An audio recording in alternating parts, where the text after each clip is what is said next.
ہمارا عقیدہ ہے یہ مردہ مردہ ہے، یہ مردہ مردہ ہے، قبر کے اندر یہ مٹی کے ساتھ مٹی ہو گیا ہے، اس قبر کے اندر جو مردہ پڑا ہوا ہے، مٹی کا ڈھیر پڑا ہوا ہے، ہمارا یہ بھی عقیدہ نہیں ہے کہ یہاں ملائکہ آتے ہیں، یہاں جنت کے دروازے کھڑکیاں کھلتی ہے، جہنم کی کھڑکیاں کھلتی ہے، یا کچھ ہوتا ہے۔ یہ قبر کسی کو ملے کسی کو نہ ملے، یہ صحیح سلامت پڑا رہا ہے یا مٹی کے ساتھ مٹی ہو جائے، ہم کہتے ہیں جو جان اس میں سے نکالی جاتی ہے ملائکہ لے جاتے ہیں، یہ سارا معاملہ اس کے ساتھ ہوتا ہے، یہ برزخی معاملہ ہے۔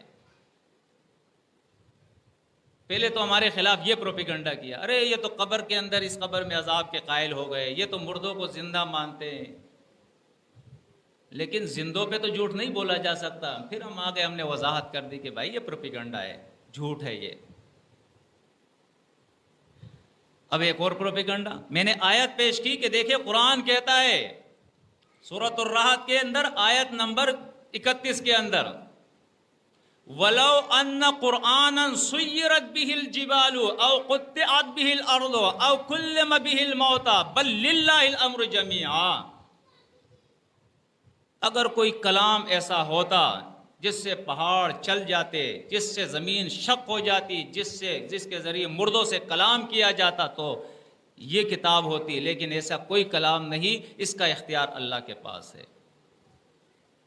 تو میں نے یہ کہا تھا کہ میں اور آپ تو نہ مردوں کو سنا سکتے نہ مردوں سے بات کر سکتے ہیں، مردہ مردہ ہے، مردہ ہم کیا، اللہ اپنے نبی سے فرماتا ہے وَمَا أَنْتَ بِمُسْمِعٍ مَّن فِي الْقُبُورِ، نبی جو قبروں میں مردہ ہے آپ بھی ان کو نہیں سنا سکتے ہیں۔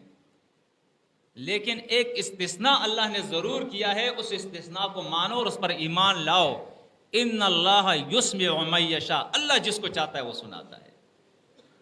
اللہ کی قدرت کا انکار نہ کرو، اس کی طاقت کا انکار نہ کرو۔ سورۃ الرعد کی آیت کے اندر اللہ نے فرما دیا ہے کہ مردوں کے ساتھ کلام کرنا اس کا اختیار بھی میرے پاس ہے۔ کس کے پاس ہے؟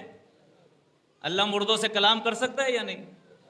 تو میں نے اللہ کے لیے کہا تھا کہ اللہ مردوں سے کلام کرتا ہے، اللہ مردوں سے کلام کرتا ہے، اللہ کے ملائک جو آتے ہیں وہ کلام کرتے ہیں۔ اس نے پروپیگنڈا کیا کیا جی یہ تو یہ بریلیوں کے لیے راستے کھول رہے ہیں، کہتے ہیں کہ مردے بھی باتیں کر سکتے ہیں۔ اب آپ بتاؤ یہ انصاف ہے؟ جن کی پوری زندگی اس پہ گزر جائے کہ یہ مردے ہیں، ان میں جان کی رمق نہیں ہے، لوگوں ان کو مت پکارو، یہ نہیں سنتے ہیں۔ اس جماعت کے افراد کے بارے میں یہ پروپیگنڈا کہ یہ کہتے ہیں کہ مردے باتیں کرتے ہیں۔ بہرحال قرآن مجید اس آیت پہ میں آتا ہوں سورۃ المومنون والی، تو یہ مرنے والا جو ہے جس پر موت آ گئی ہے، کیونکہ میں نے یہ دلیل ان کے سامنے پیش کی تھی، حتیٰ یہاں تک اذا جاء احدہم الموت،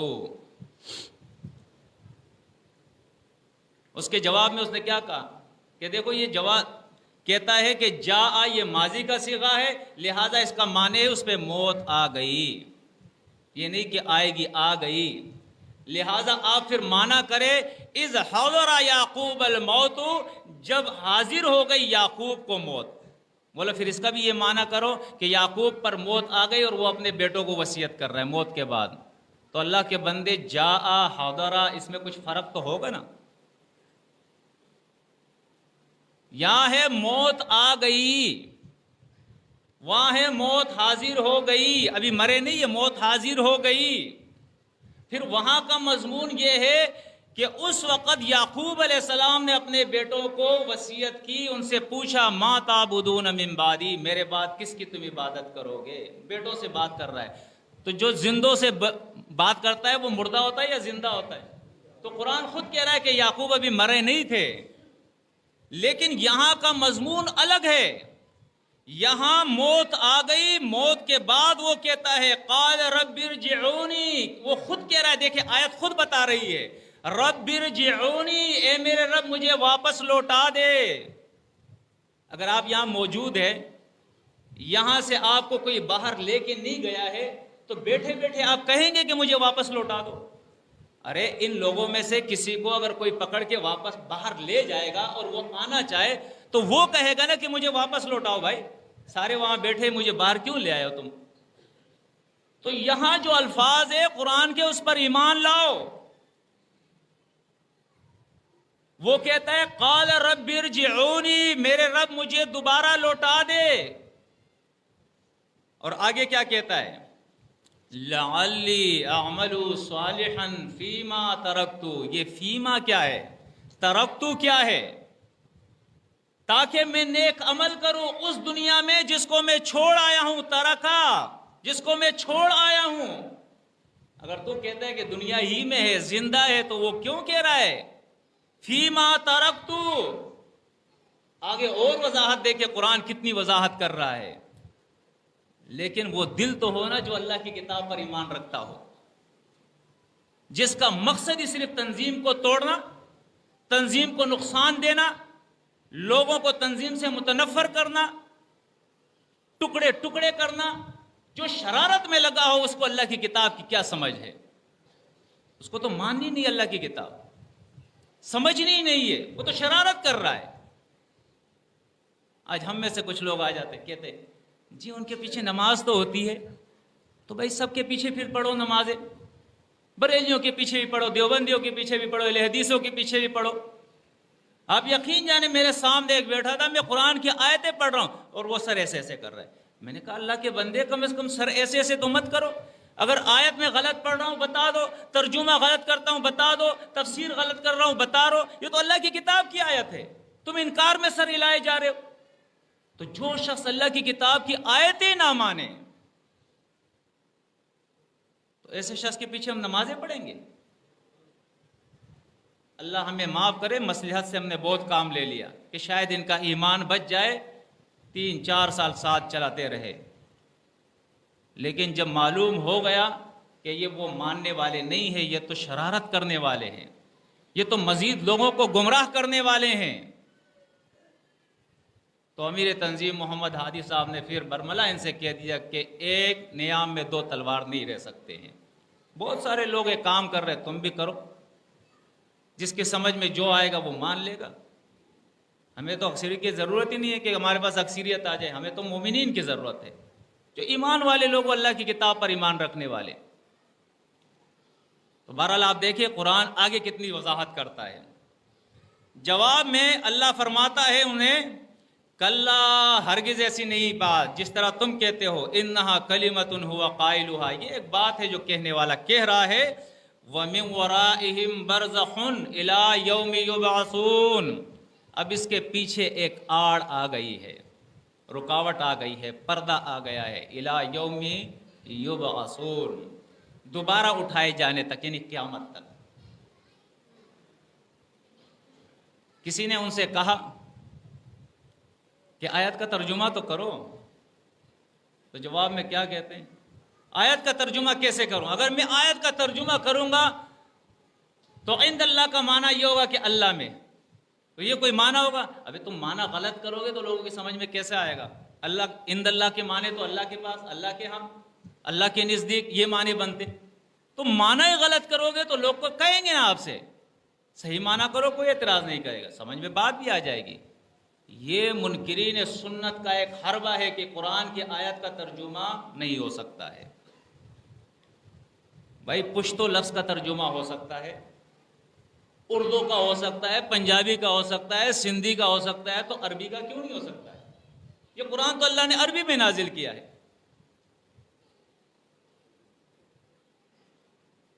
یہ آیت جب ان کے سامنے پیش کی تو کہا کہ انہوں نے یہ آیت پیش کی ہے، برزخ کو تو ہم بھی مانتے ہیں. فیس بک پہ یہ کلپ موجود ہے، آپ سنیں. برزخ کو تو ہم بھی مانتے ہیں، برزخ کے معنی ہوتے ہیں 2 جہانوں کے درمیان آڑ. کیا کہا؟ 2 جہانوں کے درمیان آڑ. یہاں اس کا معنی یہ ہے، جس طرح سورۃ فرقان کے اندر اور سورۃ الرحمن کے اندر ہے کہ 2 دریاؤں کے درمیان اللہ نے برزخ یعنی آڑ بنا دی ہے، ایک میٹھا پانی ہے، ایک کھارا پانی ہے. اسی طرح یہاں جو اللہ نے ذکر کیا ہے وہ 2 عالموں کے، 2 جہانوں کے درمیان ایک آڑ ہے. وہاں کیا ہے؟ آخرت. وہاں کیا ہے؟ اور یہاں کیا ہے؟ دنیا. درمیان میں کیا ہے؟ برزخ. تو بات سمجھ میں آتی ہے یا نہیں آتی؟ چیزیں کتنی ہو گئی؟ تین. کتنی ہو گئی؟ تین ہو گئی. یہاں دنیا ہے، دنیا میں زندہ لوگ ہیں. وہاں آخرت ہے، آخرت میں کون ہے؟ مرنے والے.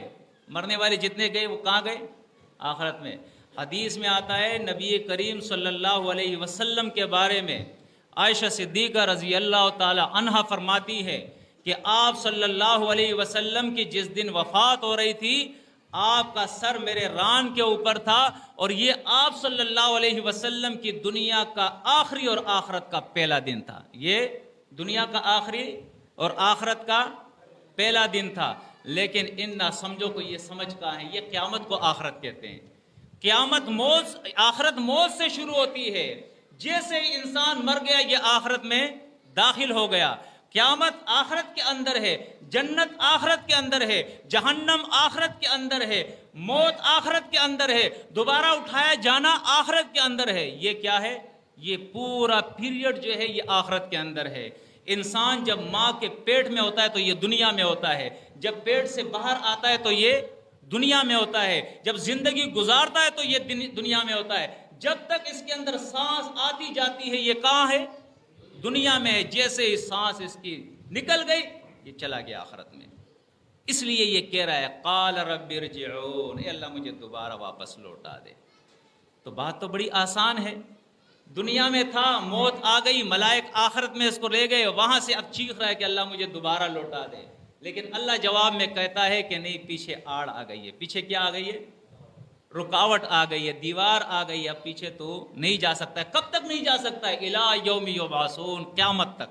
قیامت ہوگی تو اس کے بعد اللہ سب کو اٹھائے گا. جب قیامت آئے گی تو برزخ ختم ہو جائے گی. قیامت آئے گی تو برزخ ختم ہو جائے گی، دنیا ختم ہو جائے گی. کیونکہ برزخ دو چیزوں کے درمیان ہوتی ہے. جب دنیا نہیں رہے گی تو برزخ بھی نہیں رہے گی، پھر صرف آخرت ہوگی. ایمان ہے یا نہیں اس کے اوپر؟ اس وقت دنیا بھی ہے، برزخ بھی ہے، آخرت بھی ہے. زندہ دنیا میں ہے، مردے آخرت میں چلے گئے. دنیا والے آخرت میں نہیں جا سکتے اور آخرت والے اس وقت دنیا میں نہیں آ سکتے ہیں. ٹھیک ہے نا؟ یہ بڑے آسان مسئلے ہیں، سمجھ کی صرف بات ہے. تو میں بہرحال اپنے اس موضوع کے اوپر جاتا ہوں کہ دیکھیں، جب انسان کی وہ اجل مسمى پورا ہوتا ہے نا، موت آ جاتی ہے، تو اس وقت سے جو ہے اس کا معاملہ شروع ہو جاتا ہے. پہلی آیت میں نے آپ کے سامنے سورہ نساء سے پیش کی تھی. دوسری آیت آپ دیکھیں سورۃ انعام کے اندر، آیت نمبر 93 اور 94 کے اندر اللہ رب العزت بیان فرماتا ہے،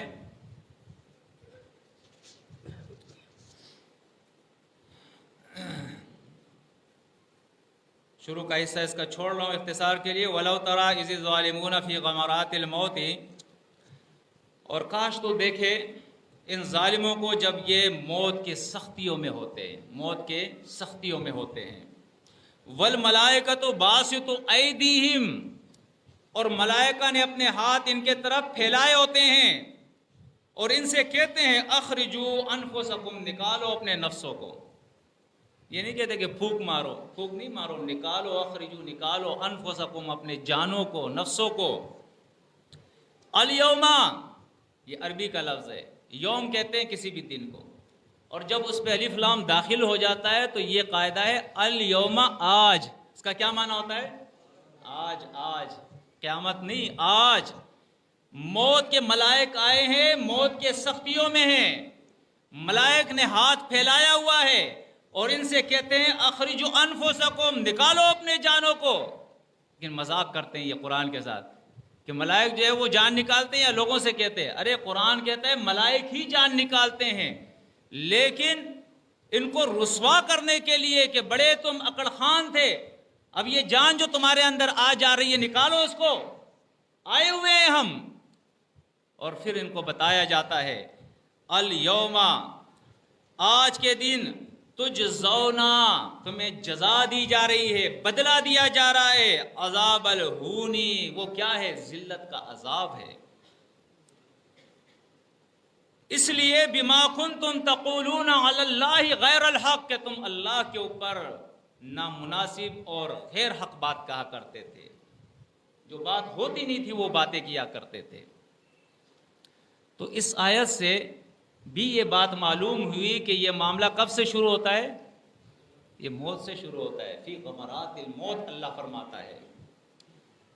آگے دیکھیں سورۃ اعراف کے اندر 37 نمبر آیت کے اندر اللہ فرماتا ہے،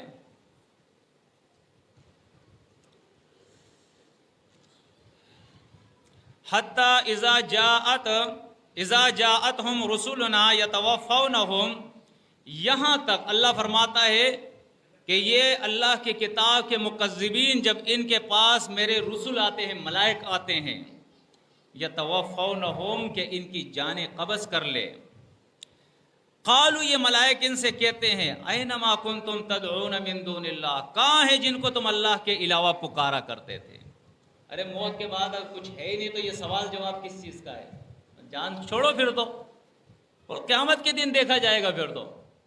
لیکن اللہ فرماتا ہے نہیں، موت کے وقت ملائک کہتے ہیں بتاؤ اینما کنتم تدعون من دون اللہ، اللہ کے علاوہ جن کو تم پکارتے تھے وہ کہاں ہے؟ اسی طرح آپ دیکھیں اس کے بعد سورۃ انفال، سورۃ انفال کی آیت نمبر 50 کے اندر دیکھیں، یہاں مشرکین کا ذکر ہے سورۃ انفال کے اندر آیت نمبر 50 کے اندر، اور بالکل اسی طرح کی آیت سورہ محمد کے اندر ہے، آیت نمبر 27 ہے، وہاں منافقین کا ذکر ہے۔ فرمایا وَلَوْ تَرَىٰ إِذْ يَتَوَفَّى الَّذِينَ كَفَرُوا الْمَلَائِكَةُ، کاش کہ تو وہ وقت دیکھے، اللہ فرماتا ہے کہ جب ملائکہ ان کافروں کی جانوں کو قبض کرتے ہیں، نفسوں کو قبض کرتے ہیں، یضربون وجوہہم، ان کے چہروں پہ ان کو مارتے ہیں، وادبارہم، اور ان کے پیٹوں پہ ضرب لگاتے ہیں، وذوقوا عذاب الحریق، اور ان سے کہتے ہیں جلنے کا عذاب اب چکو تم۔ تو کسی بھی مرنے والے کو دیکھو، ہمارے سامنے پڑا ہوتا ہے، کسی نے دیکھا ہے کہ اس کے منہ پہ تھپڑ لگ رہے ہیں یا اس کے پیٹھ پہ تھپڑ لگ رہے ہیں یا کوئی آگ ہے یہاں پہ؟ لیکن اللہ فرماتا ہے کہ یہ معاملہ ہوتا ہے، یہ معاملہ ہوتا ہے۔ وہ آیت جب ہم نے پیش کی تھی نا، وَلَوْ تَرَىٰ إِذِ الظَّالِمُونَ فِي غَمَرَاتِ الْمَوْتِ وَالْمَلَائِكَةُ بَاسِطُو أَيْدِيهِمْ أَخْرِجُوا أَنفُسَكُمْ الْيَوْمَ تُجْزَوْنَ عَذَابَ الْهُونِ، جب یہ آیت پیش کی تو اس کا معنی انہوں نے کیا کیا؟ ایک ظالم نے یہ معنی کیا یہ قیامت کے دن ہوگا۔ اب یہ قرآن کو مانتا ہے؟ اللہ فرماتا ہے فی غمرات الموت، اور یہ کہتا ہے فی القیامہ، یہ قرآن کو مانتا ہے؟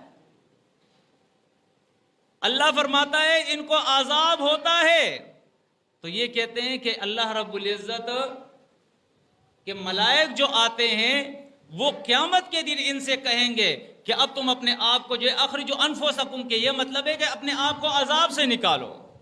یہ قرآن کو مانتے؟ قیامت کے دن کہیں گے کہ اپنے آپ کو عذاب سے نکالو۔ اس لیے ہم گجرانوالہ گئے تھے تو ان کے ساتھیوں نے وعدہ کیا تھا کہ اس کو ہم لائیں گے، آپ سے بات کریں گے۔ ہم بیٹھے رہے لیکن وہ آیا نہیں۔ وہ آئے گا کیسے؟ اس کے پاس کچھ ہوگا تو وہ آئے گا نا، وہ تو اس کا کام صرف دھوکہ دینا ہے، لوگوں کو پسلانا ہے، اس کے پاس دلیل نہیں ہے۔ دلیل ہے تو پھر میں بار بار کہتا ہوں کچھ تو شرم ہونی چاہیے نا۔ اگر آپ کے پاس دلیل ہے تو آپ میدان میں آ جائے، پھر بات کریں۔ پھر آپ میرے بھائی ہیں، ہماری کوئی دشمنی تو نہیں ہے ذاتی، سامنے بیٹھے، نہ جھگڑا ہوگا، نہ لڑائی ہوگی، نہ غصہ ہوگا، انشاءاللہ کچھ نہیں ہوگا، صرف دلائل کا تبادلہ ہوگا۔ سامنے بیٹھے آپ آئے، یہاں نہیں آتے، ہم آپ کے پاس آ جاتے، ہمیں دعوت دے، انشاءاللہ ہم وہاں جائیں گے، پتہ لگ جائے گا، دودھ کا دودھ پانی کا پانی ہو جائے گا۔ دیکھیں اللہ رب العزت فرماتا ہے کہ جب ان کی موت کا وقت آتا ہے اور ملائک ان کی جانوں کو قبض کرتے ہیں تو ان کے چہروں پہ اور ان کے پیٹوں پہ مارتے ہیں اور ان کے کہتے ہیں کہ اب جلو تم عذاب جلنے کا۔ اب دیکھیں آگے میں کچھ آیتیں آپ کے سامنے پیش کرتا ہوں۔ سورۃ یونس دیکھیں، آیت نمبر 70 کے اندر تاکہ تھوڑا سا اور اس کی وضاحت ہو جائے کہ انسان جب مرتا ہے تو یہ کہاں جاتا ہے اور کیا ہوتا ہے۔ فرمایا متاع فی الدنیا، دنیا کے اندر تمہارے فائدے ہیں، ثم الینا مرجعہم ثم نذیقہم العذاب الشدید بما کانوا یکفرون۔ دنیا کے بعد پھر کیا ہے؟ اللہ فرماتا ہے ثم الینا مرجعہم، پھر میرے طرف ان کا پلٹ کر آنا ہے۔ دنیا کے مزوں کے بعد کیا ہے؟ ختم نہیں ہونا ہے، اللہ کی طرف پلٹ کے جانا ہے۔